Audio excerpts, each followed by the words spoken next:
Our guests today are a BC couple that have their own his and hers 1,600 horsepower mega trucks. They own an off-road motorsports park, and they're heavily involved in the Northwest Mud Racing Association. Listen in as we talk about mud racing, all kinds of stuff. Are you into four-wheeling, camping, and exploring? How about off-road racing like mud bogs, short course wheel-to-wheel racing, or even desert races? Well, you've come to the right place.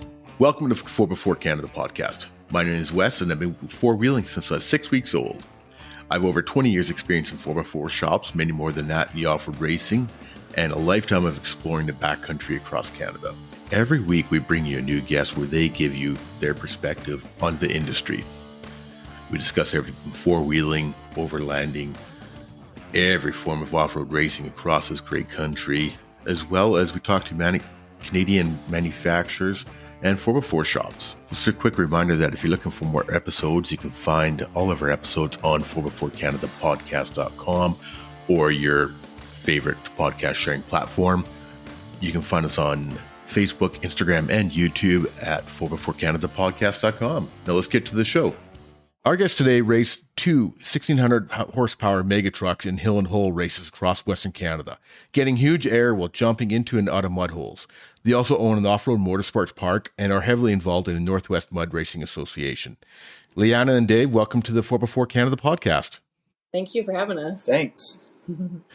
I'm super excited about this. I know it's something we've been working on some schedules and stuff like that, but really excited to have you guys on board.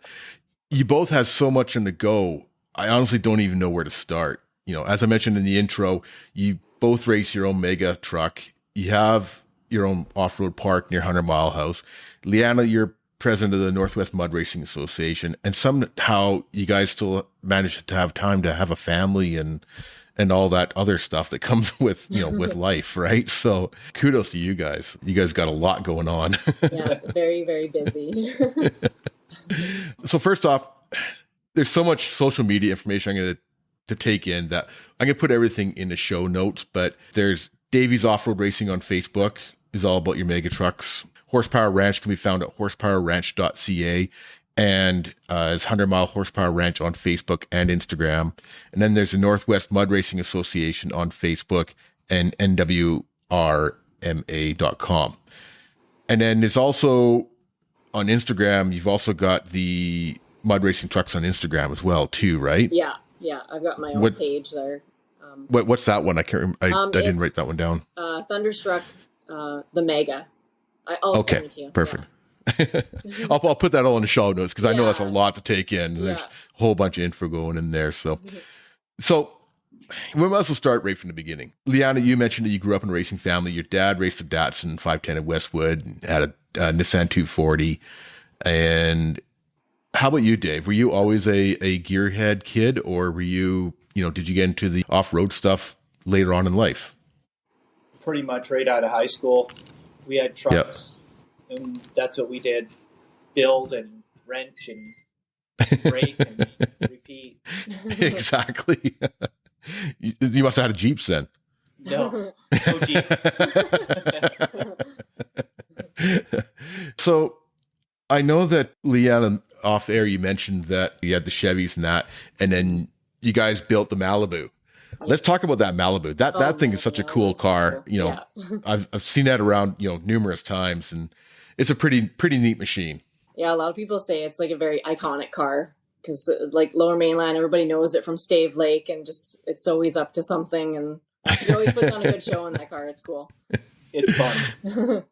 What years? And I assume you just put it onto 4x4 chassis, like it's a 78 Malibu body on a 78 Blazer frame with a 4-link in the rear, leaf springs in the front, big block Chevy, lots of RPM.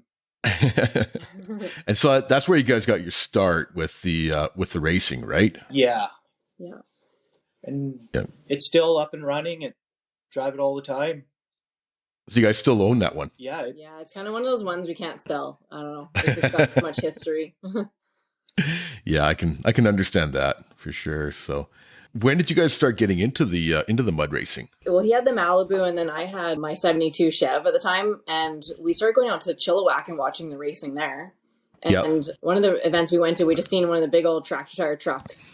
And that's when I told him, like, we need to build something like this. This is cool. Like, it was just, it stood out to me. And like, we just had street legal class at that time that we were running in with our truck. But it was really cool to see this tractor tire truck. So that's where kind of Big Sexy started. And we started building the and there was Merv Zur. Oh yeah, Merv's truck. He was one of the first guys to jam some big diffs under his truck. Yeah. With the tractor tires. Yep. There was a few tractor tires over the years. Merv had he had a Ford, didn't he? Dodge. It was a Dodge. Okay, sorry. I remember there was a few early Fords over the years. And, of course, the famous El Camino out of Williams Lake and a few other, neat tractor trucks. Big Sexy, your Suburban. Let's talk about that thing. That is so cool.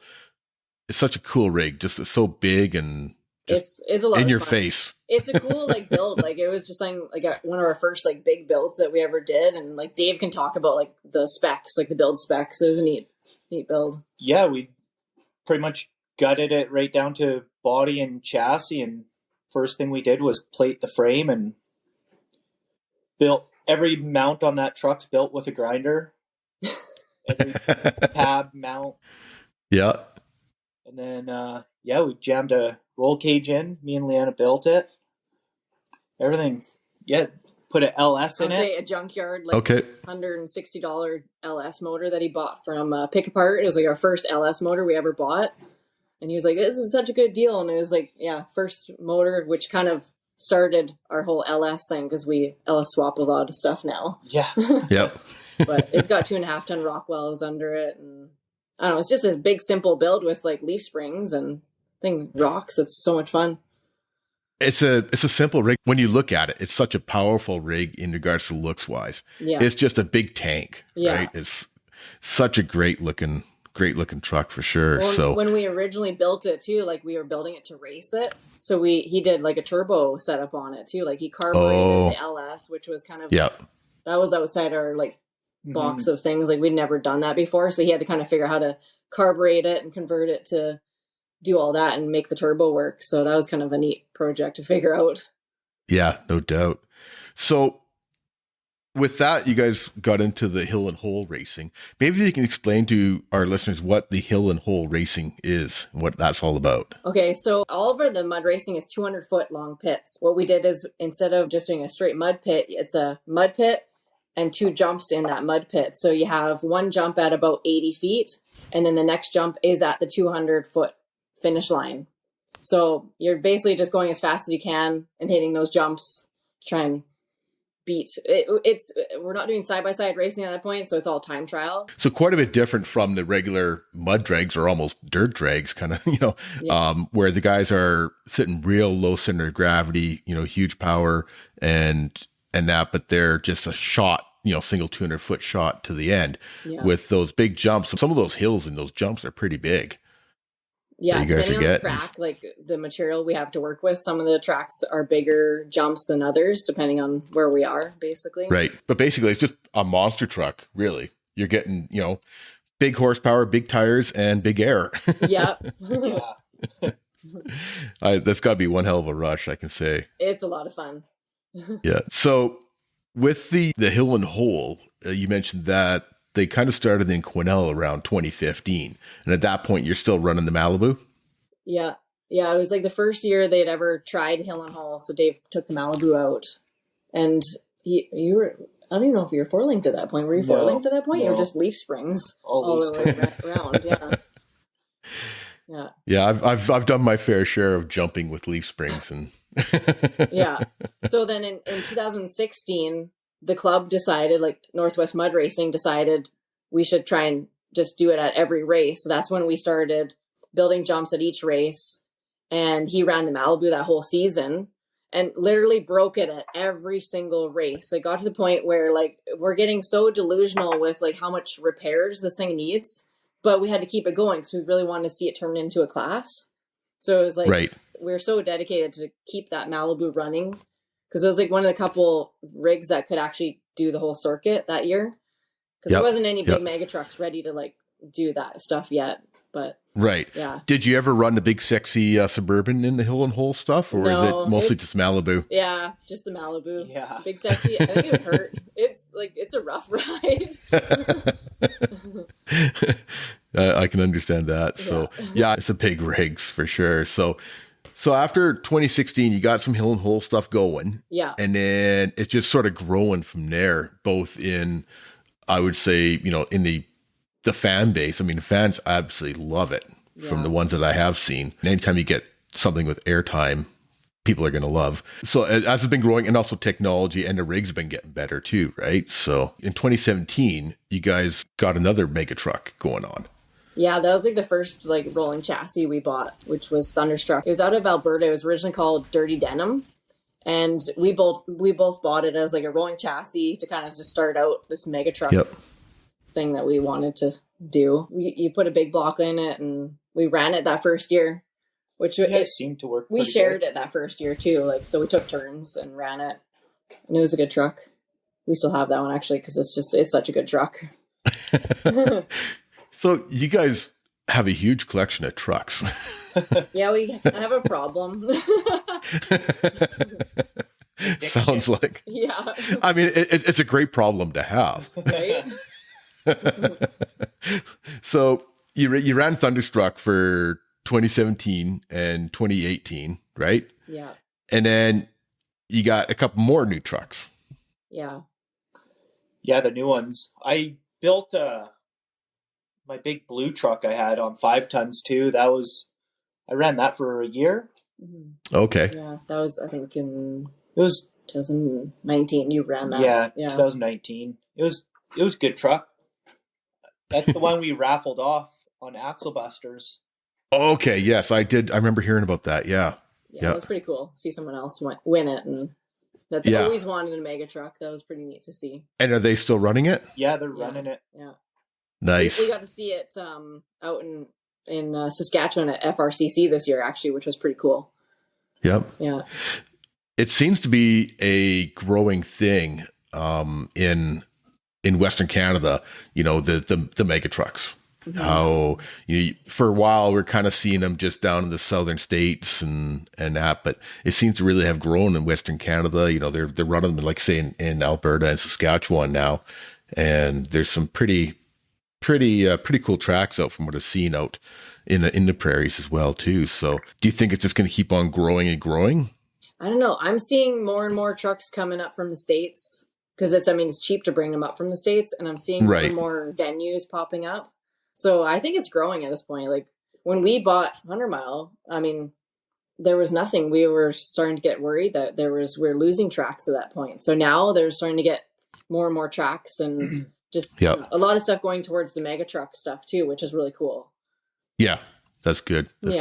I think from a spectator standpoint, it's definitely a lot more interesting with the mega trucks. No offense to the straight line guys. I mean, their stuff's definitely exciting, especially when you get into your big classes. But from a spectator standpoint, just seeing trucks jumping and landing in mud and all that stuff, I mean, you can't get any better than that. Yeah. for action wise. So Dave, let's talk about these new trucks. You guys got 2 trucks happening right now. Let's talk about yours first. Yeah, Outlaw. It's a 2007 Chevy body with the Baja fenders, and it has Axletech 4000s under it, so it has rear steer. I think they're a 9-ton diff, if I'm not mistaken. Axletechs are just as good as the Meritors. I think Meritors are a bit stronger. Axletechs has a sharper turning radius. Okay. So a lot of people like them because of that. Yeah. Especially on those short tracks you guys are running in that too. So, yeah. They do donuts on a dime. So I'm gonna butt in right there. How different was it getting used to rear steer for you guys? I'll say it was easy for him. I drove forklift for 10 years, so okay. Yeah. I'm all over the rear steer. And it's her first time. Yeah, he kind of coached me. He's like, don't use your front steering, just use your rear steer to get used to it. And that like totally helped me kind of figure it out. It felt weird at first, but now throughout this whole season, I've used it as much as I can just to like get used to it. And that makes sense. I mean, I drove a monster truck, a ride truck in Ontario a few times over a summer, and it took a bit of getting used to, but like you say, doing rear steer only would definitely help with that learning curve for sure. Definitely. Because otherwise it'll mess you up. Yeah. So sorry to interrupt you there, Dave. Let's get back to your truck, to Outlaw there. What are you running for suspension in that? It's 4-link front rear. We run 20-inch travel shocks, the CNC brand with the CNC bump stops, Power Glide transmission, 2-speed Power Glide. It's an FTI transfer case. Right. 18-inch drop, and then we run big block Chevys in them. Blown or turbo? They're blown on alcohol. We run a pretty big blower. They're 1471s. My engine's a 614 cubic inch, and at 10 pounds of boost, it makes 1,680 horsepower. Wow. So I know you're geared low, just to, for those tires. How tall are those tires that you're running? I think they're like a 55-inch tall. They're a 19L. Okay. That's the size. And it's basically a monster truck, for lack of better terms. It's a 2-inch chassis, so same as a monster truck. We're running more horsepower than a monster truck. And you're probably lighter. Yeah, and we're lighter too. Yeah, with the skinnier tires. I mean, I've moved enough of those monster truck tires around. I know how heavy those are. So, you're saving a lot of weight there, which is huge, right? So, when you launch off with these mega trucks, when you're launching off the line, you're still getting that rush, that pull, that G-force, right? Oh, yeah. You get a rush as soon as you fire it up. Oh, just idling. Like the horsepower, you can just feel it, like the idling. It's intimidating at times. Intimidating, but it's a turn on, isn't it? Yeah. It's pretty wild. I was definitely scared of my truck at the first couple times I started it. Now I'm used to it, though. I love it. Let's go to your truck then. So when we bought the trucks, they had actually come from a father-son team. Okay. From the States. So our trucks are basically identical. The only difference is I've got a 598 big block. So he's got 50 more horsepower than me. That's right. Otherwise, they're identical. So it's pretty cool. They're very well matched. I have a little bit different gearing in the T case than he does. So I've been faster than him a few times. And he's like, I need to figure out what gears you have in that T case so I can be as fast as you. She's always faster than me. Sure. It's the gearing, right? Yeah, definitely the gearing for sure. Yeah. That's actually kind of nice, though, too, being virtually identical trucks in regards to spare parts and that as well, too, right? It makes it so much easier for everything that we have to pack around with us. Mm-hmm. Yeah. That's another question. How are you guys packing all this around? I mean, those trucks are big trucks. Yeah. So we both have our class 1, which we literally just got so we could tow our trucks around. So he built, because I'll say he's a fabricator here. He built like this really cool trailer this year. It's a step deck, like a 53 foot. And he did something totally different. I said to him, like, we need storage underneath the whole side, like the side belly of that trailer. So he mounted 8 tailgates around the whole trailer. So it's actually like a tailgate kind of, we call it the Redneck Express with all the tailgates and stuff. It's a really cool trailer though. It turned out That's really awesome. Nice. Yeah. So it's got all the room for all the parts, which Parts, tools, oils, fuel. I'll say the only thing we haven't figured out how to tow it around is a spare motor. We're talking about putting that in the camper with us, but it would take up too much space. So that's the other question too. I know a lot of racers camp at the races. Do you guys have a camper on the trailer itself as well? Yeah, I mounted a 16-foot cargo trailer on the front of the race trailer, and that's where we stay. Perfect. Where we sleep in. Yeah, we converted into living quarters, and then we can fold down the back and put side-by-sides inside if we do like a day run somewhere, or like if we go up to a track. Yeah, it's like a toy hauler in one. But like if we have to sleep in it, like when we go FRCC kind of thing, we can't put anything inside. Right. Yeah. Right. So it's got like bunk beds and then like a fold down like Murphy bed for us. Yep. So That's perfect. good. Yeah. Yep. Load the kids up and the rigs up and you're all set. Yeah. Everything's run off a generator. Yeah. Yeah. That's great. So this hill and hole racing, I mean, it's got to be a huge rush. What's the biggest rush for you guys? Is it the acceleration, the jumping, or is there something else that catches you? I mean, the whole thing's got to be a rush, understandably. It's all a rush. Right, as soon as you fire it up, like I said. I'll say for me, I think my biggest rush is getting off the line and shifting as fast as you can. Because like those trucks, you literally have to like shift right away. And like the old truck, you timed it out, like you listen to the RPM and you hit the shifter to get it into second gear right before you hit that first jump. It's just like all in that timing. And I think that's like the biggest rush is like getting that timing down pat. And then like once you launch off the jump, you should be on the throttle when you're going off the jump, but you should let off before you hit the dirt because you don't want to like land on the throttle. So like getting that timing down is also such a huge rush for me. Like I'll watch videos because my friends will videotape me and I'm like, come on, I want to watch all these, see what I did. And I'm like, damn, like I nailed it that run. Like I love watching those videos and just seeing that timing. It's well, you're right. The timing is huge because if you come down with the power on, you're going to be snapping axles or U joints or whatever, right? So cases. Yeah, I did that this year at FRCC. Yeah, it's definitely not just hop in and drive. It's it's a learning experience for sure. I can imagine. Speaking of what was some of the harder things as you went from say the Malibu and worked your way up? What was some of the harder things to learn or adjust as you got into these newer trucks? Well, that's a good question. I think it got easier with the newer trucks. Yeah, because they're better built. Better built and softer suspension. Awesome suspension geometry and just very well built trucks. Yep.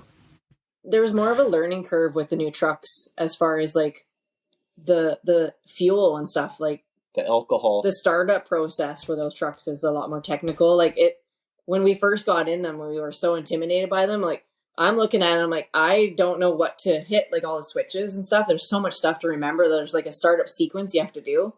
I actually sat down, went over it with Dave a few times so he could tell me what to do. And I said, I'm going to label it all. So it's like 1, 2, 3, 4. You go through the steps. That's a great idea to remember. And I think that was a big learning curve. By the end of the season, it all came natural. Easy. Yeah. Now, I admittedly don't know much about alcohol as a fuel. I mean, I remember going to some of the races with Kelly DuPont in his Jeep years ago, and he's checking air pressures or different things and about just to do with the alcohol injection and that. Is it a complicated process or am I just remembering more than there actually is? It can get complicated. Well, these engines came off a dyno, so they're already tuned on the dyno. Yep. So all we have to do is jet it up, jet it down. Very light, very minimal. And we took lots of notes this year because we're still learning them too. So we're going off of kind of some of the other guys that are running blown alcohol, like in F class, for example, there's a few there. So like we were kind of going off of what they were giving us for advice and then just like watching our gauges, like trying to see what they're doing throughout our run so we could adjust as we went. Cause it's a huge learning curve. Cause we got in the exhaust ports on the headers, not the exhaust ports on the heads, but the headers, we have pyro gauges on every cylinder, so we can see if one's way too lean or way too rich. Gauge setup actually it remembers or it should record it. It records. We haven't figured out how to like go into that. Okay, but it should. That could be very, very helpful for looking at after the runs, then, right? So, yeah. And I guess, that you see that when you look at some of the drag racing, some of the street drag racing that you see on TV and the guys are running through and still, checking, they can check it through the computer. So that makes sense. I think when I was talking about with Kelly, we'd go over to Calgary or something like that, different altitudes. And I think that's probably where he was running into some jetting issues. Or it's like the barometric pressure and stuff. There's so many things that a lot of guys, like, they have weather stations on their rig. Yeah. But we haven't even dove into that yet. We're just trying to figure it out. And you burn a lot more fuel running alcohol than you do gasoline. Oh, really? Yeah, we burn. It's like, I think that it's 2.4% more. That's a fair bit. Yeah, so we went through 8 barrels of fuel this year. Wow. Yeah. So, and I assume alcohol is probably more expensive than, 116 or whatever. It's cheaper than like C16. Like his old truck, he was running C16. My old truck was on pump gas, which is nice. Mm-hmm. But I mean, we're spending double the amount of money on the C16. But now we're spending double it because we have 2 alcohol trucks. So we're about even at this point. That's interesting. That's less expensive. I just assumed it would be more. Yeah. Usually, anytime you do upgrades, everything is more, right? Yeah. Yeah. I think a barrel of C16 is in around $1,400 a barrel, and then alcohol was $600. $500-$600. Yeah, depending. Wow, it's been a few years since I bought C16. Then it's gone up. It's gone up huge. Yeah. Wow. Yeah, I don't remember being that high. Mud racing or any racing can get very expensive, but everybody with every budget seems to have fun, right? And that's always the main reason you're out there. I mean, everybody wants to win, but it doesn't matter whether you're running in a stock class or a street and trail or right up to your F class or your mega trucks. I mean, yeah, we all want to win, but the main thing is hopefully to have fun, because if you're not having fun, it's time to hang it up. 100% on that. Yeah. And you can run anything. That's the nice thing with the club. Yeah, and that's something that, maybe we'll hop over to the club real quick. Now, the Northwest Mud Racing Association, as we mentioned, that, Leanna, you are the president of the association. It's been around for years. Yeah, it's been around for like over 30 years now. Yeah, I remember going to, events as a kid down to Mount Cheam or down to Lillooet, or seeing everything from the stock trucks right up to, some of these tractor tire rigs. And it's changed over the years from deep mud pit racing to more of almost a dirt style, and then getting into the hill and hole stuff. A couple of things that really strike me with the Northwest Mud Racing Association over the years, through my limited involvement with it, has been the fact that it's all volunteers, from my understanding anyways. And there's a lot of volunteers that put in a huge amount of hours to make these events go. First off, I got to give hats off to everybody that volunteers at these races, because without these volunteers, these races are not going to happen. It takes a huge amount of work to make a race happen, never mind a series of races happen. So, and the other thing that I've noticed over the years is that the mud racing in BC always seems to be very family positive. There's odd bog here and there kind of idea when I was growing up where there may be, alcohol involved, and that's obviously gone with the times. At the races, there's people handing out posters, and there's giving kids autographs, and you guys even have classes for kids to come out and race their little buggies and that. And I know there's several adults that are currently racing that grew up at the races, watching their parents race. And I think there's even probably a few third generation racers out there as well too. So it's just more of an observation, not really a question, but more of an observation about the association. What else can you tell us about the association? Well, I like that there's just like so many people involved in it, and I don't know, it's like a community. The whole association, like when I started getting involved, I was brought in, and I learned so much in the first 2 years, and I just saw how much passion all the volunteers had and how hard they work to put on these races. And now I sit here and I go, without you people, all these volunteers helping, we wouldn't even be able to race. Like, I love to race, and that's my biggest thing is I can't thank the volunteers enough. They do so much for us as a racer. Like, so much respect for everybody that comes and helps. Like right now, we're literally talking about our AGM. We're planning our next AGM, and just I put it out there. We need a bunch of volunteers. There's positions available that we need people to step into.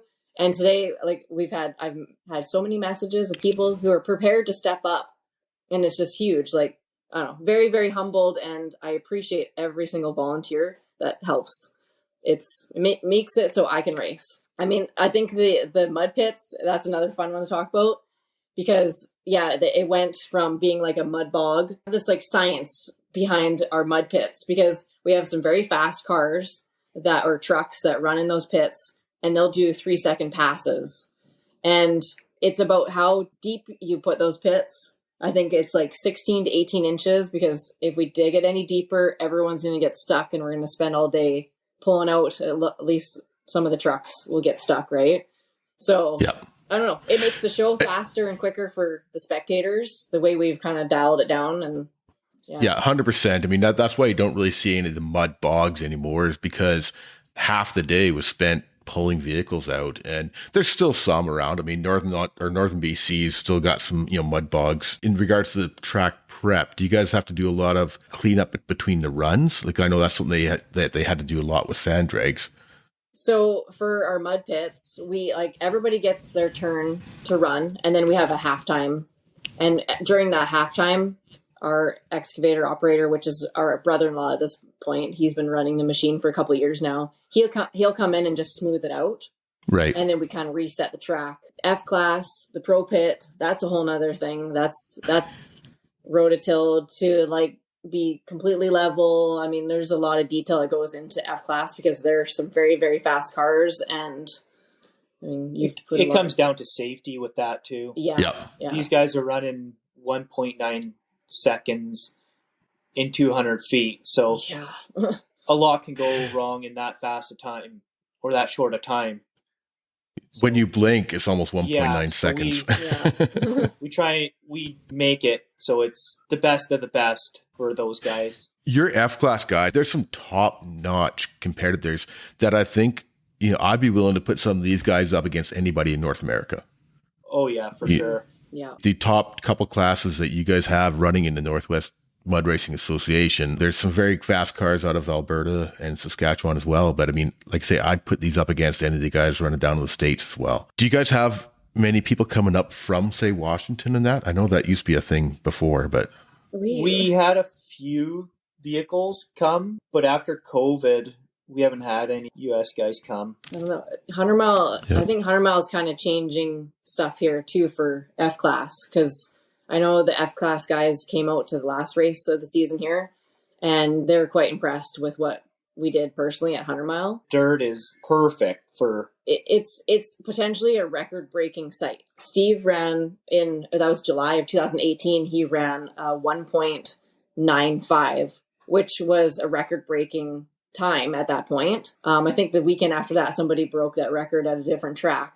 But the track has so much potential, and it's just, we had a few more F-class guys come out for the season finale, and they're very impressed. So I'm hoping that'll bring more guys from the States, from Alberta, from run our circuit, and at least run 100 Mile would be cool. And it seems like every new guy that comes, they're beating their own record. Well, that's a way to bring them back, right? Yeah. Yeah. So let's talk about that dirt consistency in that on some of these F classes, which is for the listeners, the F class is the top of the line in regards to the straight line mud drag racing. It's the guys with the blowers and the alcohol and paddles and that. It's the top of the top for mud drag racing. Like a rail style truck too. When you're talking about the dirt or the mud for those F class guys, what are you looking for? All we do is rototill. We don't go any deeper than a rototill. And a little bit of watering. Otherwise, you want it dry. Yeah, we don't water it too much. Well, you can't not water it. I mean, you'd have to probably ask the F-class guys, but I think sandy, like dirt mixed with sand, is like kind of like the ultimate kind of mixture. You also always want a little bit of clay to keep it a little bit together, but you don't want it too together, right? So, yeah. And that's the one interesting thing about running at different areas or different tracks. I mean, Valemount or Chilliwack or 100 Mile House or Kamloops or Merritt or whatever. Every track is going to be different in regards to the dirt, as well as even simple things like the elevation, like we're talking about earlier, right? That can play havoc on a few things as well, too. So let's talk about the classes that you have for the Northwest Mud Racing Association. You got everything from stock trucks right up to these F trucks and up into your hill and hold mega trucks. Let's start off with the lower classes and what you are typically seeing in those classes. So we just introduced, like a couple of years ago, we did like a 4.6 class, like 4.6 cylinder. So it's like the Jeeps and stuff, which is really cool. And then we have just a street stock class and street modified. So those three classes in themselves have kind of like opened the window for people who just want to like start and kind of just try it out, right? I mean, they've been a class at like certain races like Chilliwack. We've always had it available, but we've never had it as a point series until the last couple of years. So now people can come and follow the whole circuit with their street legal truck or their 4-liter Jeep and actually like have the chance to win a championship. To me, that gets people hooked because once they kind of get involved and try that out, they're hooked. Yep. A-class, street mod, and 4.6 cylinder, those 4 classes. The cool thing too with our club is 14-year-olds can try those classes out. So like you can't drive on the street, but you could jump in a Chevy pickup truck or whatever your parents maybe have, and you could try and start driving. I mean, I think it's a cool skill to learn that early on. Like they can jump into a mud truck and it's just going to build up that confidence for those kids until they're 16, and then they can bump up into whatever class they want at that point. But it's just a neat opportunity for them. That is great. That's really cool.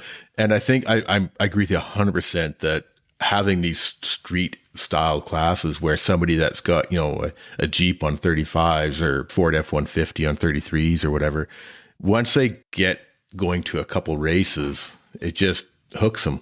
Yeah. Right. So that's how I got hooked. Those are people that end up, you know, going into bumping up a class. And then before you know it, like yourselves, you're into a mega truck. Yep. So after you got your, for lack of a better term, street and trail classes, what's the next up on the list for that? So we have C and B class is what we call them. After that, you're basically into like the class where it's based on tire size, those 2 classes. But you can run nitrous, you can run power adders. So it's kind of, it opens up to what you want to run. I mean, the guy's running different tire size and it's like a gear ratio thing at that point, right? Mm-hmm. Like, but you can do power adders and nitrous. I think it's kind of nicknamed like our nitrous class, at least one of them. There's a good variety of trucks in those classes though. You got there's lots. Regular trucks that look like a normal truck, but caged and everything, or you got like some that look like rails. Like the variety of trucks you see in those 2 classes is so cool. There's some really neat trucks to like watch in those classes. That's one neat thing about mud racing is the variety of vehicles. I mean, you've got everything from a Malibu, for example, to a VW Bug on a 4x4 chassis to a guy that just bought a brand new Jeep JK or whatever, right? Or JL. So that's a really neat thing. There's so many different vehicles. You know, there's, Chevy pickups, just the cabs on the Blazer chassis, or there's so many, and homemade vehicles after that, right? So yeah. As long as they're safe, we're good to go, right? Yeah, exactly. Now, when you're getting up into those classes, like your nitrous class, is the roll cage mandatory at that point? Yes. Yeah. Once you kind of hit A is kind of that in between, but from A up, there's we basically call it full competition specs. So roll cage, harnesses, proper seat, neck, like at least a donut and helmet and all the safety equipment should be like kind of that competition level. Yeah. So, yeah. Now, speaking of safety equipment, let's hop back to your guys' own trucks. What are you guys doing for a neck brace? I assume that little horseshoe is not quite enough when you're doing that.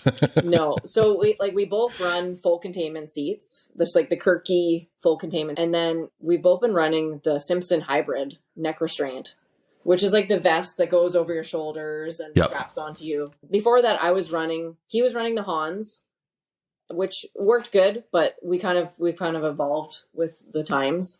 And then I had like the Z-Tech Zamp, neck restraint, which I liked for a while, but now I'm noticing the Simpson hybrid works really good. Like that's, I think, our favorite at this point. Yeah, the Simpson hybrid, I think, is one of the better ones. Yeah. For that style racing. To me, the biggest thing is the collar on the actual plate. There's a piece that sits on your shoulders and goes around the back of your neck, and the collar at the back sits really low, whereas some of them sit a little bit higher.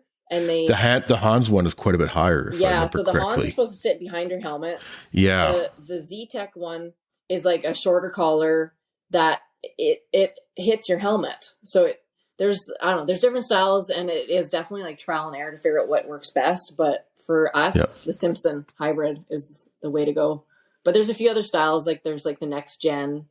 That's another good one, I think. And then, of course, you're going with a full suit. And are you running the shoes and everything like that too? Or? Yeah, so for us, especially with the alcohol, I imagine you would be. We had to upgrade all our stuff because of the alcohol. New suits, 3 triple layer suits, and gloves and shoes and everything.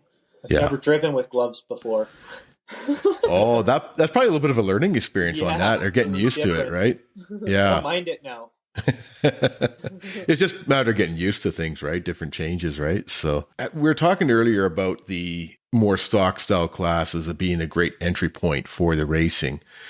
Are you starting to see a lot more female racers? I am. I've definitely noticed more female racers coming into the circuit, and I love it. Like, I encourage anybody to come and just try it.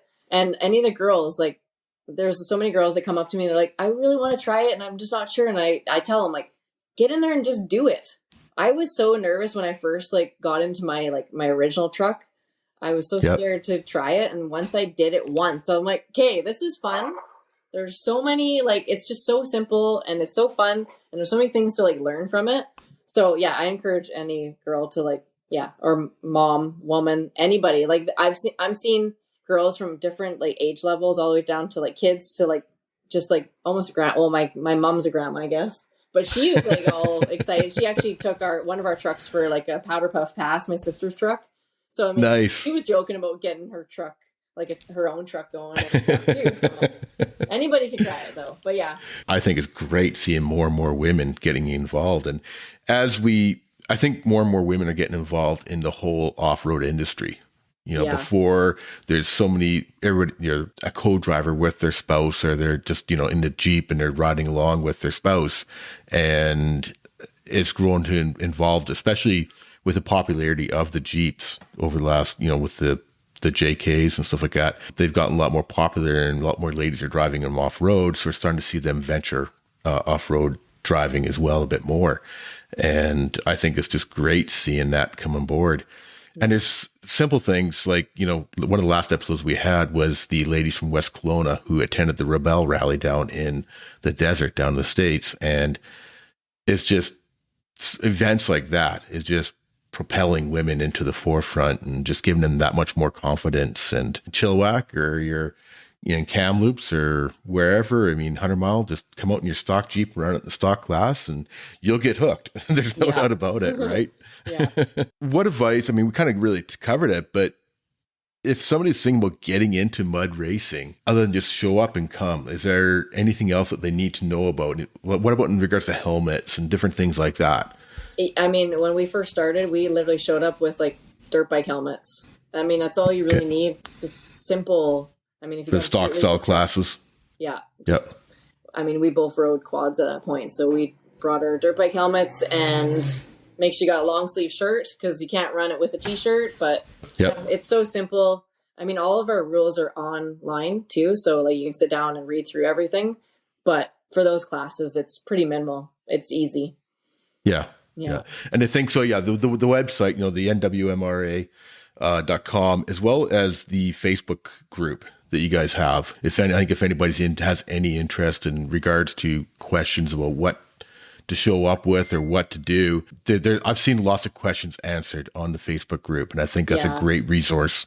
It is. And everybody seems to be very, very positive there. So it's not your typical Facebook land. It's a very positive atmosphere in your guys' group there. So there's some kids events that you guys, or some kids races that you guys have that I think are really cool. with the a little a buggies. junior class. So let's talk about that. Let's explain that. Yeah. So the junior class started a couple years ago. Our buddy Rick from Chilliwack Spring, actually, his kid had a little buggy. Yeah. And he came out and did a pass out at Chilliwack. And that's kind of like what started this idea of we want to get the kids involved because the kids are the future of racing. So we created this class. It's pretty simple. I mean, it's you're going to see the Odysseys and like little Razor buggies. I mean, the Odysseys are like what's beating everything in that class right now. Yeah, the Honda. Really? Yeah, like they're cheap and they're simple and the kids have a great time and the parents some of these parents have it dialed in. Yeah. But yeah, the kids love it. And I mean, I think my favorite part of that class, watching these kids go, is if they finish their run, all the other kids come up to them, give them a pat on the shoulder and say, you did a really good job, especially for the kids that are unsure and just scared to do that first run that they've ever done.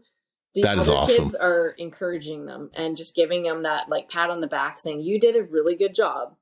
So yeah, it's very cool and just very humbling to watch these kids. I think the youngest we had was 4 years old, wasn't it? Yeah. Yeah. There's Wow. there's no age limits at that point for like the class. As long as these kids can run it and have control of their little buggies, we've just kind of let them do their thing. So yeah, I think you're right. The youngest is 4. That's great. Yeah. But yeah, you're 100% right. They are the future of, motorsports, be it, 10 years, 20 years, 30 years, whatever it is. But it's just so damn awesome to see kids out there racing. That's pretty cool.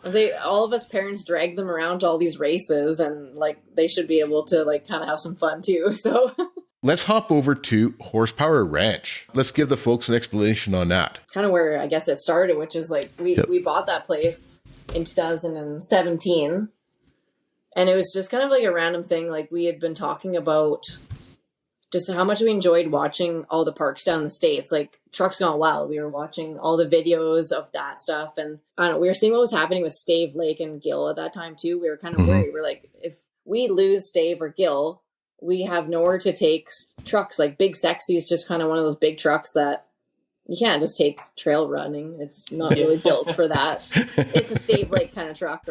So that's kind of what got us talking about buying this property. But yeah, so we bought it in 2017. And it's also kind of just our fun, like recreational site at the same time. So it's multi-purpose, but it's 150 acres just outside of 100 Mile in what we call Forest Grove area there. And it's kind of a cool variety. Like there's a big open field area. We have a bit of hillside. So there's so much potential to this property with trails and like a beautiful campsite. Like we've started already developing a decent campsite. Yeah. It's coming along very nicely. We're kind of in this funny stage because when we had our first event in 2018, we weren't zoned to have camping on the site. So this is where we kind of like ran into some roadblocks. We ended up having our event anyways. The district didn't want us to have our event, but we already had people coming from Alberta and just like all over BC. The island everywhere. Yeah, like we couldn't cancel it. And after that, like we started applying for zoning changes. And right now, basically we're in like a temporary use zoning purpose, which we've already used up 3 years. And we're just in the process of actually renewing another 3 years. I imagine one of your bigger issues will probably be with neighbors and noise and that. Has the community welcomed you in regards to, having all these people show up, in regards to tourism and spending money in that area? So overall, like the community itself sees the benefits that this could bring, the economic benefits. It's a couple neighbors that were a bit unsure, but they seen us come in and they looked at it, I think, as like a mud bog. We're coming in and we're going to just put on this like rowdy mud bog and destroy the land. Yeah. That was like their biggest concern. And like, I mean, for us, like what's really important to us is like respecting the land that we own and just like trying to wheel in a way that's not going to damage things. Like we have so much respect for the creeks and everything around us. Like what we're doing, to me in hindsight, is we're preventing people from going up to like those protected zones, like Yep. wetlands and destroying it because they're going to go, oh, here's a big mud pit. I'm going to go mud bog in it when it's protected. So we're trying to give people like a safe, controlled environment to come and wheel instead. Yeah, I think, anytime anybody hears mud truck or mud boggers or whatever, there is that, or even 4x4s in general, there can be a negative connotation to it due to what has happened in the past, right? The events in the 70s and the 80s where, they were ripping up the land, or there wasn't the conservation stance where there is today.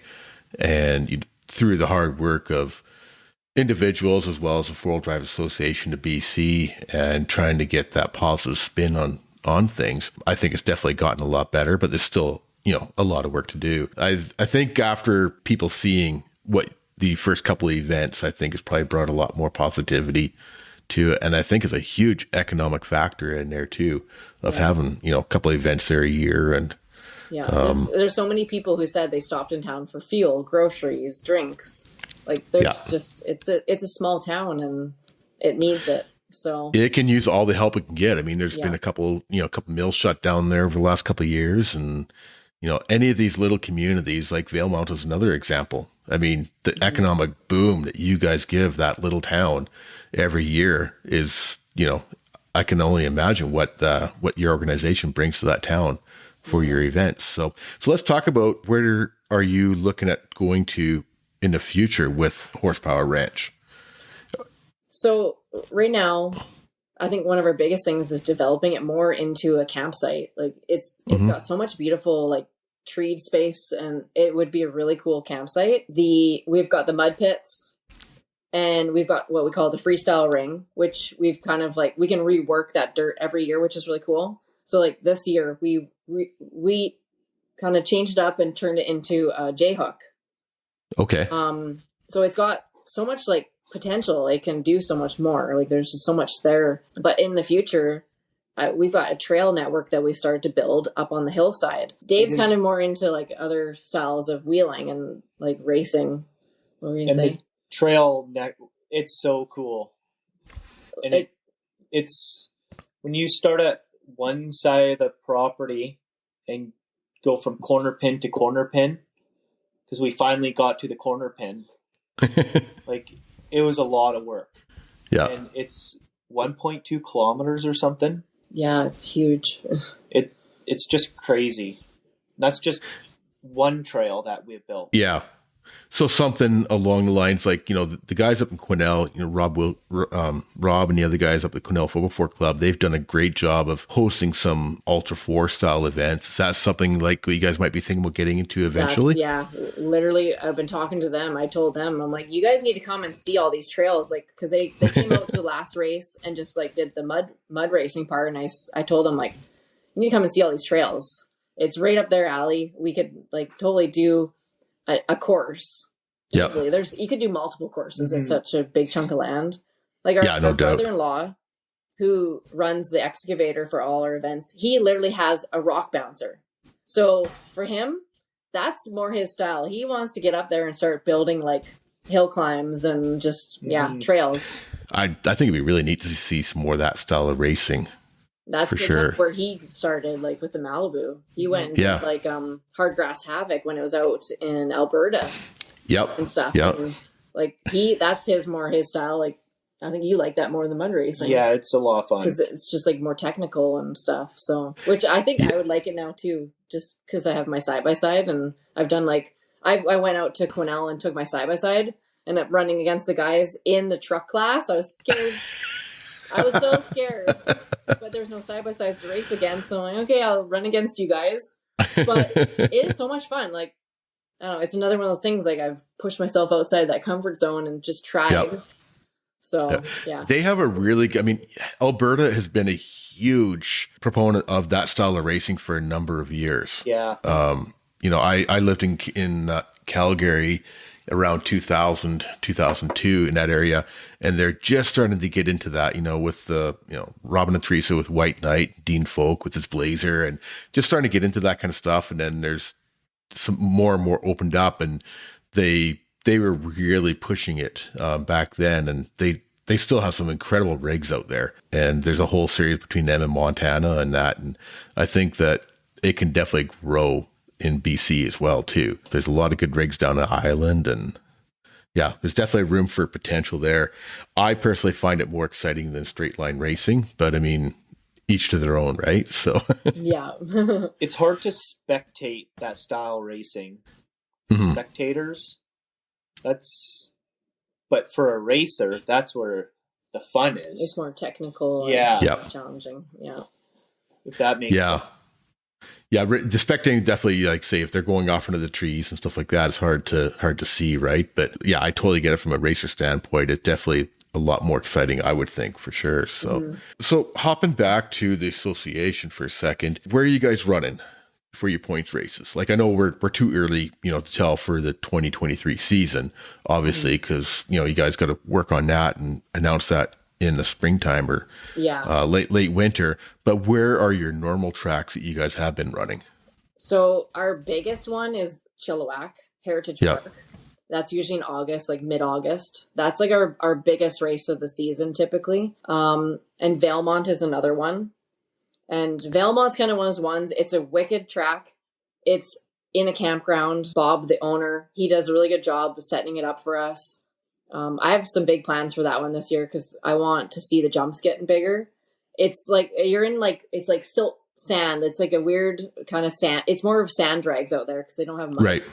Yeah. But the jumps need to get bigger, and we're gonna kind of we're gonna tweak that track a little bit. We're gonna probably get some material brought in to build the jumps a little bit better for the hill and hole. But that's a cool track too. It's funny because it's one of the further drives for most of the people in the Lower Mainland. But it's also one of the favorite tracks because it's just such a beautiful setting. You get the mountains right there, and you're probably getting a few people out of Alberta as well too. Then Yes, that's the biggest thing is we get quite a few guys that come from Alberta and some really cool trucks that come from Alberta. Like it just kind of makes the show at that point because we see all these guys coming from Alberta that we don't get to see at the rest of the races. Yeah. And then otherwise, we used to race at Merritt and we used to race at Kamloops, but we've lost the sites. We're actually looking right now. We're literally looking for a new site because we have 100 Mile, Chilliwack, and Valemont. We need another site. So that's kind of a big one. I've been doing some legwork, and I have a few other people doing legwork to try and find another site. But it's kind of a challenge at times. Does the association, I know every racing organization does things a little bit different, but is it a promoter that has the land and promotes the race and does the gate stuff and all that, and then the races come up and run the race? Or is it all kind of handled through the association? So we do both. We do promoter races. So 100 Mile is a promoter race that's put on by Dave. Right. Chilliwack and Valemont are run by us. So it's the club is completely in charge of all that, which there's a lot of legwork to that. But we do both, which is really cool. So there's just that variety of races. So if somebody's come up and said, "Hey, I've got a chunk of land, but I don't know what to do." Yeah. It's something that the association can come on and say, "Okay, we can help you out with this, and we can get something going," kind of idea. And this association can organize it and run it for that person. That's I don't know. It's one of those things. There's a lot of people that have so much cool property, and there's so much potential there. So the association, everybody involved would jump on and help. Yeah, and that's one other thing about the association is you've got members from, right from the island right up to into northern BC as well too. So if there is people that are interested in either participating at a race or putting on a race, there's somebody there that can help, in your area that can help walk you through it. Right. So, yeah. Do you get many people from the island? We've got, Byron, he runs a Frog Stomper. He comes from, and he comes to every single race. He's one of our biggest racers, which is really cool. He comes to every single race, and that's quite a bit of commitment because it's not cheap. That ferry is so expensive. Yeah. Yeah. Yeah. So Frog Stomper, that's a little Mini Cooper or something, isn't it? Right, yeah. Yeah. Car, so yeah. Yeah, it's a wild looking ride for sure. Some of your F cars are so great looking. They're not just, they're not just fast, but they're good looking machines too. People take the pride in them. Yeah, there's some really nice ones. Like some of the bodies and the design of the cars, they're just neat cars. To our listeners, if there is anybody that, doesn't want to exactly participate as a driver in one of these races, all of these motorsports, whether it be, the mud racing guys or whether it be any of the other motorsports in your area, they're always looking for volunteers. And everything from, helping out at, writing down numbers to being out on the track or whatever. So if you ever thought about getting involved in motorsports, definitely do. It's a rush. I've been involved in volunteering for years, and a lot of times I prefer it to almost participating in the events sometimes, just based on, well, it's a lot more affordable, but it's also, a lot of times if you're just out there helping, and that's a big rush as well.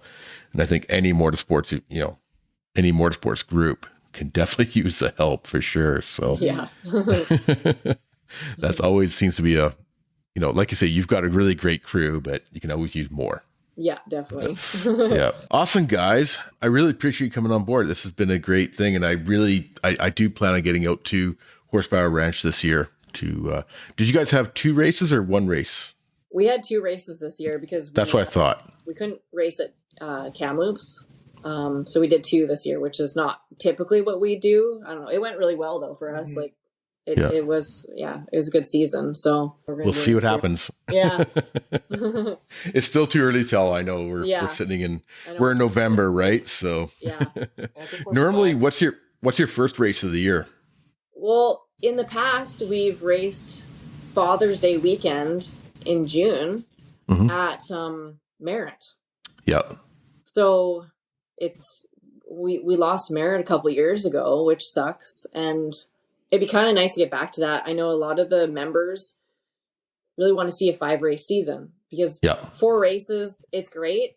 And beggars can't be choosers at this point, but a 5-race season would be really nice. So. Yeah. Well, it's tough. I mean, you put all this money and time into the machines and you want to get out there for more than a minute and a half for the whole season, right? Yeah. So no, I totally get that for sure. So I think we're doing another event at 100 Mile too, the Gambler 500. Yeah. We're planning on doing that. That's right. Oh, really? Yeah, we got approached by the guys that plan the one up at Thunder Mountain Raceway there. So we're going to probably do that next year. I don't know. It seems like it'd be a really great fit for the 100 Mile Horsepower Ranch because I mean, you bring your $500 beater, but it's also like a cleanup, which is really cool. So it's kind of right along the lines of like what we like to do. Like, I mean, we go and do our trail runs from our property in 100 Mile, and we literally pick up any garbage or anything we see on the roads typically anyways. Yep. So the Gambler 500, I think it's a cool fit for what the ranch represents. So yeah, that's great. I think I think you're right. I think that'd be a great fit. So yeah. And it sounds like so much fun too. Yeah. We've done a wedding there. That was pretty cool. Oh yeah. Yeah. Yeah. We had a kind of a redneck wedding at the ranch. with the trucks too. With our dump truck and our dump truck that we had at the ranch. Used the equipment. Yeah. That's awesome. Yeah. Well, you're in 100 Mile. Yeah. It was perfect. Exactly. That's great.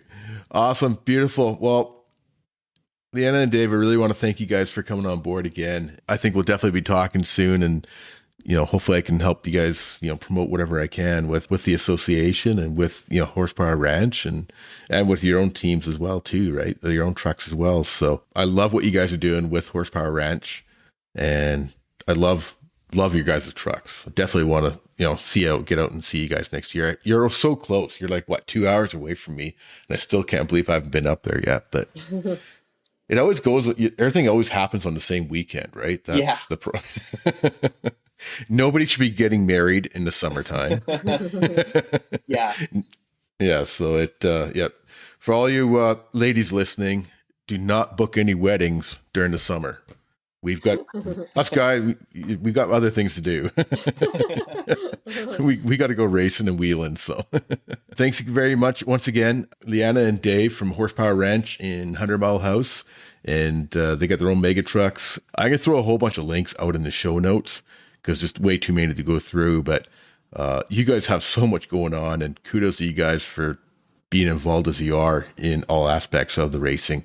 It's a tough thing to be a promoter, and it's a tough thing to be a racer, and it's almost impossible to do both. And it's it's kudos to you guys, because not many people can do that. So you guys are doing a great job of it, and we definitely plan on doing more with you guys next year.